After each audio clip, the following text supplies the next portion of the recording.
This is the Vols in Student Affairs program, VSA, and I'm going to turn it over to Michael to share a little bit more about the program. So the Vols in Student Affairs program, which we'll refer to sometimes as VSA during this presentation, it's affiliated with the Division of Student Life. So for those who are watching at home, the Division of Student Life is one of the main divisions at UT, and just because it is one of the more, more so focused on the student affairs part of higher education. The program just falls underneath it. And this is a new pilot program that's dedicated to supporting undergraduate students. So like you, Tori, interested in student affairs and higher education.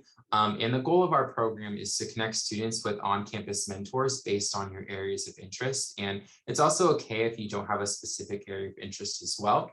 And then there are also opportunities for professional development and networking as well. And additionally, as well, later on in this presentation, we'll also be talking about the NUF mentorship program too, which is more of the overarching NASPA version of what VSA is. So, Tori, just some components of the program, as Michael just mentioned, probably the most significant component of the VSA program is going to be on-campus mentorship. And we will work with students as well as with staff who are interested in serving in the mentor role to do some pairing. There'll be networking opportunities that happen. As Michael mentioned earlier, it is a cohort model. So there will be other students who are part of the program, and the goal is for those students to not just connect with their assigned mentors, but to also connect with one another through their cohort. We'll be offering some monthly workshops and other professional development opportunities to help students get more familiar with student affairs as a profession. And also we will spend time offering resources related to the graduate school application for any students who might be interested in going to grad school, specifically in a field related to student affairs.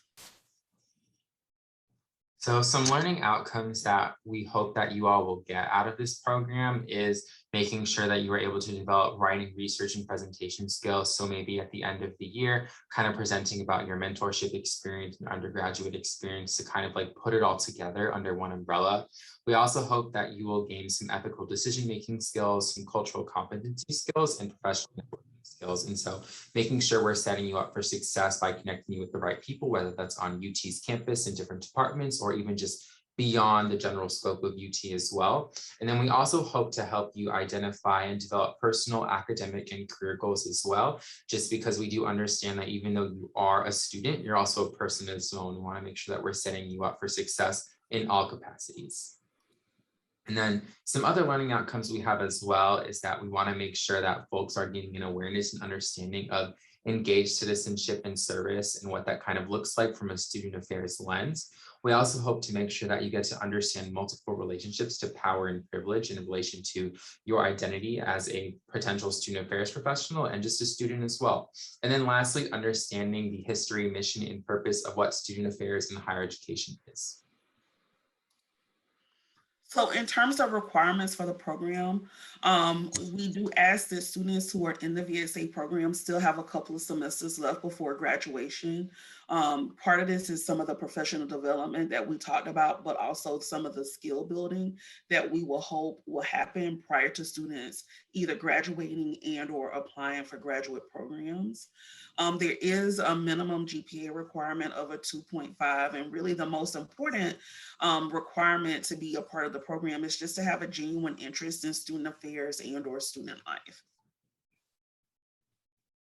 And then something too, just to kind of go over the application process is, so we made it a little bit technologically friendly for those watching on YouTube, but all you can do is scan your phone and it'll bring you directly to the interest form link.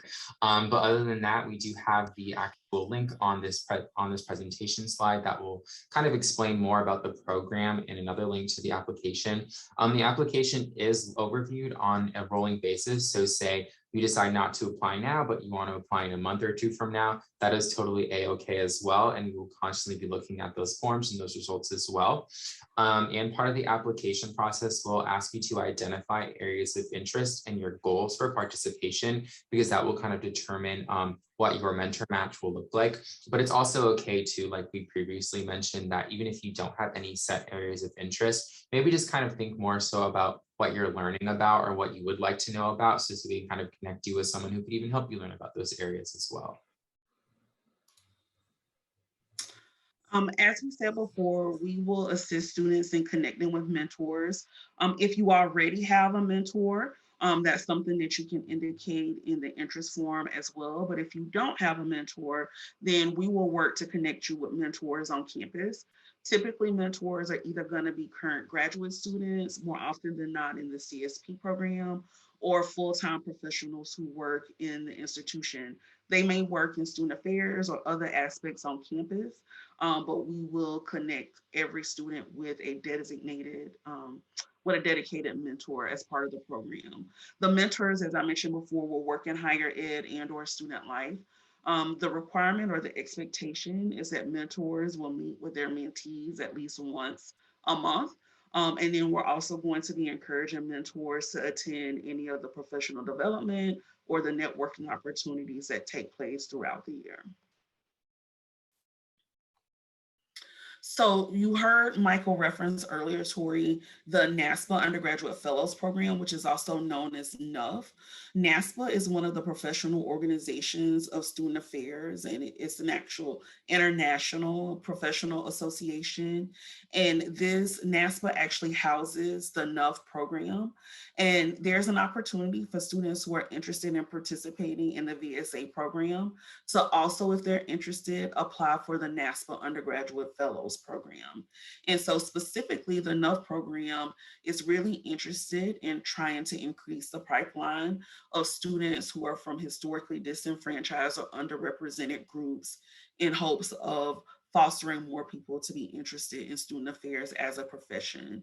And so there is more specific information about the NUF program, as well as a link to the NUF program off of our VSA website. But in terms of denotation of who is eligible, students who come from either racially or ethnic backgrounds, have a disability, identify as LGBTQ. And again, this information is on the NASPA website as well regarding specific requirements of the NUF program. Very similar to students who participate in the VSA program, separate from what we'll offer here on campus. The NUF program also gives students who are specifically selected within the NUF program an opportunity to connect and engage with one another. They also have opportunities to apply for summer internships on other campuses. Typically during the summer, we actually host other students who are in the NUF program on our own campus. And NASPA also has what's called the Dungy Leadership Institute, which is basically a leadership development conference that happens during the summer. And so if you are selected to be part of the NUF program, specifically through NASPA, those are some additional opportunities that are available. But want to make sure we're clear that just because you participate in VSA does not mean you have to participate in the NUF program as well. But it is an opportunity that's available to students who are interested in applying through that process as well. And so going on to the actual application process, so there's another QR code as well if you feel like scanning that through your phone. But the application process for this is a little bit different from VSA. So in order to become a member of NUF and apply, you need to create a NASPA customer ID by just creating an account on the NASPA page. But as an undergraduate student, you don't have to pay any money for that right now, which is really awesome. And then you just have to fill out a couple of different forms. And so the two that you will be filling out on your own will just be the online demographic form and the actual NASPA account creation. But you will need to complete a fellow mentor agreement form with your selected mentor. And so in the event that you decide to become a member of NUF, and you also would like your VSA mentor to be a NASPA member too, we can make sure that that happens for you. And then you also just need to have a current transcript provided as well, but it just has to be an unofficial transcript, which is totally fine. And then you need a letter of recommendation from someone who is not going to be your NUF mentor. Also, one important thing, Tori, to note about the NUF application process, the deadline to apply for that process is September 30th, so just a couple of weeks away. So if you think that's something you might be interested in applying in, let me or Michael know, and we'll be happy to help get you through that process, because it does require a couple of more steps than just the interest form for the VSA program. Very similar to the VSA program, there are mentors, and it could be your same mentor potentially that serves with the NUF program. There are some different stipulations for NUF mentors. Specifically, in this case, NUF mentors have to be full-time professionals that have at least 2 years of experience, and also they have to be currently a NASPA member. And so we have a mentor interest form that we've already sent out across campus, and have had individuals that have already expressed interest in serving as a mentor. And we also ask those individuals to identify themselves as a NASPA member.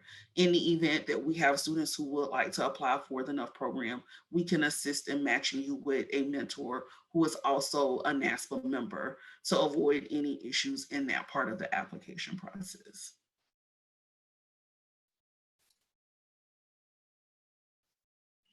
So last but not least, if you have any questions that come up, please feel free to reach out to me or Michael. We're happy to answer any questions. Michael is actually an alum of the NUF program. And I also have been a previous mentor for at least a decade now for other students who've gone through the NUF program. So this is something that both of us are very passionate about, and would love to see students here at the University of Tennessee kind of reap the benefits of being part of the program. And so if you have questions about either the VSA program or the NUF program, please feel free to reach out to me or Michael, and we'll be happy to answer any questions.